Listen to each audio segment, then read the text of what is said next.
حضرت عثمان غنی رضی اللہ تعالیٰ عنہ حضرت عبداللہ ابن مسعود کے گھر آئے. یہ اس وقت آئے جب حضرت عبداللہ ابن مسعود سخت بیمار تھے اور موت و حیات کی کشمکش میں تھے. تو انہوں نے ان کا حال پوچھا. جب واپس پلٹنے لگے تو اشرفیوں کی 2 تھیلیاں حضرت عثمان غنی نے حضرت عبداللہ ابن مسعود کو دی. تو حضرت عثمان کو تھیلیاں دیتے ہوئے دیکھ کر کے حضرت عبداللہ ابن مسعود صحابی رضی اللہ تعالیٰ عنہ نے کہا یہ کیا ہے؟ کہا یہ جو ہے ضروریات پوری کر لینا. تو آپ نے کہا کہ میں تو جا رہا ہوں, میری تو ضروریات ختم ہو رہی ہیں. تو کہا حضرت آپ کی بیٹیاں تو ہیں, بیٹا تو ہے نہیں, تو یہ آپ کے بعد آپ کی بیٹیوں کے کام آ جائیں گے.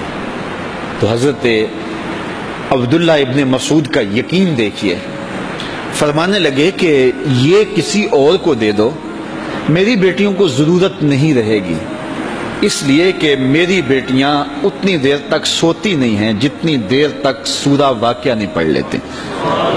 اور میرے رسول نے وعدہ کیا ہے, اور یہ بات میں نے اپنے کانوں سے سنی ہے, کہ سورہ واقعہ جو ہے وہ فقر کو دور کرتی ہے, اور میری بیٹیاں سورہ واقعہ کی عامل ہیں. تو کہا کہ یہ پریشانی مجھے تو نہیں ہونی چاہیے کہ میرے بعد میری بیٹیوں کو رزق کہاں سے ملے گا جب ان کے پاس سورہ واقعہ موجود ہے. کہا یہ اٹھا لو اور جا کے اس کو دو جس کے پاس سورہ واقعہ نہیں ہے. تو روز سورہ واقعہ پڑھو, روز سورہ واقعہ پڑھو, تو دیکھنا رزق کے دروازے کیسے کھلتے ہیں. میں جب بھی گیا ہوں, اور اب بھی, کیونکہ میرے تو اتنے اخراجات نہیں, سادہ سی زندگی ہے, لیکن جامعہ کے حوالے سے ایک مسئلہ ہے, تو جب کبھی ایسا ہوتا ہے تو میں بچوں کو بٹھا کہتا ہوں سورہ واقعہ پڑھو, اور خود سورہ واقعہ پھر معمول بنا لیتا ہوں. تو پھر اللہ ایسی جانب سے رزق دے دیتا ہے کہ پتہ بھی نہیں ہوتا. تو سورہ واقعہ معمول رکھو. آخری بات, اور وہ حضرت سہل بن سعد الساعدی رضی اللہ تعالی عنہ کی مرویات سے ہے. شکا رجل الی رسول اللہ دیک المعیشۃ والفقر.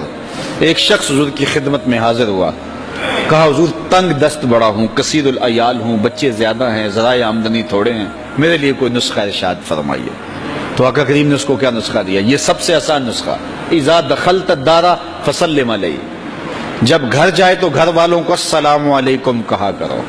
جو ہی گھر میں داخل ہو السلام علیکم, اور اس کے بعد ایک مرتبہ سورہ اخلاص پڑھ دیا کرو, قل هو اللہ احد. یہ عمل شروع کر دو. تو کہا یہ بالکل آسان وظیفہ ہے, گھر جاؤ السلام علیکم, اور اس کے بعد ایک مرتبہ سورہ اخلاص.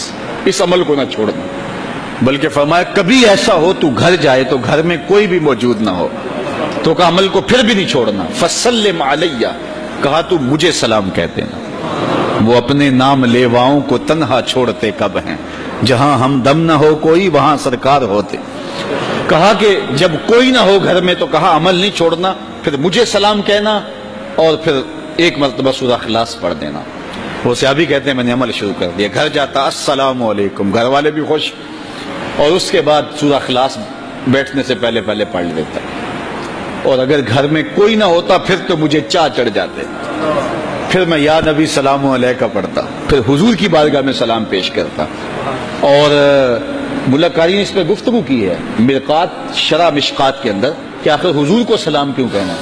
انہوں نے جو لفظ کہے ہیں لفظ سنیے, وہ کہتے ہیں لِأَنَّا رُوحَهُ عَلَيْهِ السلام مَوْجُودٌ فِي بُيُوتِ الْمُسْلِمِينَ. اس لیے کہ آقا کی روح مومنوں کے گھروں کے اندر فیض بانٹ رہی ہوتی. تو کہا پھر مجھے سلام کہہ دینا. وہ کہتے ہیں میں جاتا اور حضور کو سلام کہہ دیتا, اور اس کے بعد سورہ فاتحہ سورہ اخلاص پڑھ دیتا. پھر ہوا کیا, اللہ اکبر. ہمارے استاد کہتے تھے اگر کسی کے اندر حسد ہوگا تو وہ یہ عمل نہیں کر سکتا, حسد نہیں ہے تو وہ عمل شروع آج ہی کر دے. وہ کہتے ہیں حتی افاد اللہ جیرانہ, اس عمل کی برکت سے میں نے تو امیر ہونا ہی ہونا تھا, میرے ہمسائے بھی امیر ہو گئے.